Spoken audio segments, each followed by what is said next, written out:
ನಮಸ್ಕಾರ ಎಲ್ಲರಿಗೂ.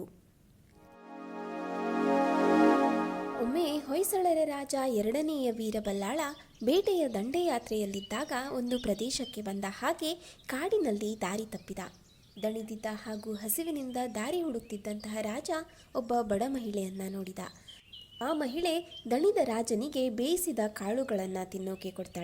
ಆ ಕೃತಜ್ಞತೆಯಿಂದ ರಾಜ ಈ ಸ್ಥಳಕ್ಕೆ ಬೆಂದಕಾಳೂರು ಅಂತ ಹೆಸರಿಸಿದ. ಹಾಗೆ ಇದು ನಡೆದದ್ದು 12ನೆಯ ಶತಮಾನದಲ್ಲಿ ಅಂತ ಹೇಳಲಾಗುತ್ತೆ.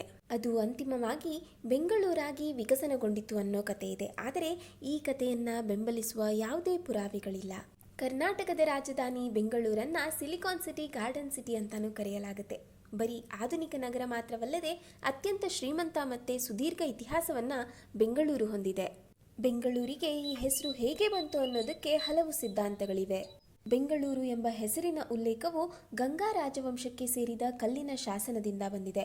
ಇದು ಸಾಮಾನ್ಯ ಯುಗದ 890ರಷ್ಟು ಹಿಂದಿನದು. ಬೆಂಗಳೂರಿನ ಬೇಗೂರಿನಲ್ಲಿರುವ ಪಾರ್ವತಿ ನಾಗೇಶ್ವರ ದೇವಸ್ಥಾನದಲ್ಲಿರುವ 1000 ವರ್ಷಗಳಷ್ಟು ಹಳೆಯದಾದ ಶಿಲಾಶಾಸನ ವೀರಕಲ್ಲು, ಅಂದರೆ ಯೋಧನ ಸದ್ಗುಣಗಳನ್ನು ಶ್ಲಾಘಿಸುವಂತಹ ಶಿಲಾಶಾಸನ.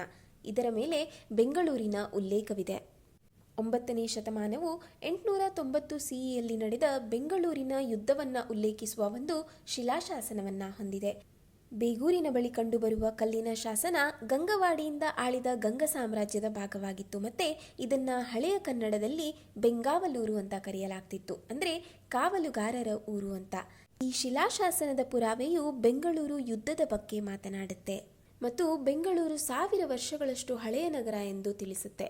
ಪ್ರಸ್ತುತ ಇತಿಹಾಸಕಾರರ ಪ್ರಕಾರ 1537ರಲ್ಲಿ ವಿಜಯನಗರ ಸಾಮ್ರಾಜ್ಯದ ಅಡಿಯಲ್ಲಿ ಸಾಮಂತ ದೊರೆಯಾಗಿದ್ದ ಕೆಂಪೇಗೌಡ ಬೆಂಗಳೂರಿನ ಸಂಸ್ಥಾಪಕ.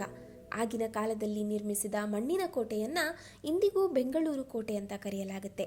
ಬೆಂಗಳೂರಿನ ಇತಿಹಾಸವು ಗಂಗರು, ಚೋಳರು ಮತ್ತು ಹೊಯ್ಸಳರಂತಹ ರಾಜವಂಶಗಳಿಂದ ಪ್ರಾರಂಭವಾಗುತ್ತೆ. ಅವರು ಈ ಪ್ರದೇಶದಲ್ಲಿ ದೀರ್ಘಕಾಲ ಆಡಳಿತವನ್ನು ನಡೆಸಿದ್ರು. ಬೆಂಗಳೂರು ಪಟ್ಟಣ ಪ್ರದೇಶದಲ್ಲಿರುವ ನಗರಪೇಟೆಯ ನಗರೇಶ್ವರ ದೇವಸ್ಥಾನದಲ್ಲಿ ಇರಿಸಲಾಗಿರುವ ಶಾಸನವೊಂದರಲ್ಲಿ ಬೆಂಗಳೂರನ್ನ ಕಲ್ಯಾಣ ನಗರ ಅಂತ ಕರೆಯಲಾಗಿದೆ. ಇತಿಹಾಸಕಾರರ ಪ್ರಕಾರ ಬೆಂಗಳೂರು ಮತ್ತು ಸುತ್ತಮುತ್ತಲಿನ ಪ್ರದೇಶದಲ್ಲಿ ರಕ್ತ ಹೊನ್ನೆ ಮರ ಹೇರಳವಾಗಿತ್ತು. ಹಳೆ ಕನ್ನಡದಲ್ಲಿ ಈ ಮರವನ್ನು ಬೆಂಗಮರ ಎಂದು ಕರೆಯಲಾಗ್ತಿತ್ತು. ಆದ್ದರಿಂದ ಬೆಂಗ ಮತ್ತೆ ಊರನ್ನ ಸೇರಿಸಿ ಬೆಂಗಳೂರು ಆಯಿತಂತೆ. ಇಷ್ಟೇ ಅಲ್ಲದೆ ಮಡಿವಾಳದ ಸೋಮೇಶ್ವರ ದೇವಸ್ಥಾನವು 1247 ಸಿಇಯ ತಮಿಳು ಶಿಲಾಶಾಸನವನ್ನು ಹೊಂದಿದೆ ಹಾಗೂ ಅದರಲ್ಲಿ ಬೆಂಗಳೂರು ಎಂಬ ಹೆಸರನ್ನು ಉಲ್ಲೇಖಿಸಲಾಗಿದೆ. ಈ ಹೆಸರು ಬೆಂಗಳೂರು ಎಂದು ಬದಲಾಗಿರಬಹುದು ಎಂದು ಸೂಚಿಸುತ್ತೆ. ಹೀಗೆ ಪುರಾವೆ ಇಲ್ಲದ ಮತ್ತೊಂದು ಸಿದ್ಧಾಂತ, ಈ ಪ್ರದೇಶದಲ್ಲಿ ಹೇರಳವಾಗಿ ಬೆಣಚುಕಲ್ಲುಗಳು ಕಂಡುಬರುತ್ತಿತ್ತು, ಹಾಗಾಗಿ ಬೆಣಚುಕಲ್ಲು ಹಾಗೆ ಊರು ಸೇರಿ ಬೆಂಗಳೂರು ಆಯಿತು ಎಂಬ ವಾದವಿದೆ. ಆದರೆ ಯಾವುದೇ ದಾಖಲೆಗಳಿಲ್ಲ. ಸಂಶೋಧನೆಯ ಆಧಾರದ ಮೇಲೆ ಬೆಂಗಳೂರು ಎಂಬ ಹೆಸರಿಗೆ ಲಭ್ಯವಿರುವ ಅತ್ಯುತ್ತಮ ಪುರಾವೆ ಎಂದರೆ ಬೇಗೂರಿನ ನಾಗೇಶ್ವರ ದೇವಸ್ಥಾನದಲ್ಲಿರುವ ಶಿಲಾಶಾಸನ. ಬೆಂಗಳೂರು ಎಂಬ ಐತಿಹಾಸಿಕ ಪದವು ಈವಾಗಲೂ ಅಸ್ತಿತ್ವದಲ್ಲಿದೆ. ಆದರೆ ಬ್ರಿಟಿಷರು ಸುಲಭವಾದ ಉಚ್ಚಾರಣೆಗಾಗಿ ಈ ಹೆಸರನ್ನು ಬ್ಯಾಂಗ್ಳೂರ್ ಅಂತ ಆಂಗ್ಲೀಕರಿಸಿದರು. 2014ರ ನವೆಂಬರ್ 1ರಂದು ಬ್ಯಾಂಗ್ಳೂರ್ ಮತ್ತೆ ಮರುನಾಮಕರಣಗೊಂಡು ಬೆಂಗಳೂರಾಯಿತು. ಬೆಂಗಳೂರು ಭಾರತದ ಅತ್ಯುತ್ತಮ ಹಾಗೂ ಅತಿ ವೇಗವಾಗಿ ಅಭಿವೃದ್ಧಿ ಹೊಂದಿದಂತಹ ನಗರ. ಬೆಂಗಳೂರಿನ ಅಭಿವೃದ್ಧಿ ಮತ್ತು ಅನುಕೂಲಕರ ಹವಾಮಾನದ ಕಾರಣದಿಂದಾಗಿ ಜಗತ್ತಿನಾದ್ಯಂತ ಲಕ್ಷಾಂತರ ಜನರನ್ನ ಇಲ್ಲಿ ವಾಸ ಮಾಡಲು ಆಕರ್ಷಿಸಿದೆ. ಹಾಗಾಗಿ ಭಾರತದ ಪರಿಪೂರ್ಣ ನಗರಗಳಲ್ಲಿ ಒಂದಾಗಿದೆ ನಮ್ಮ ಬೆಂಗಳೂರು.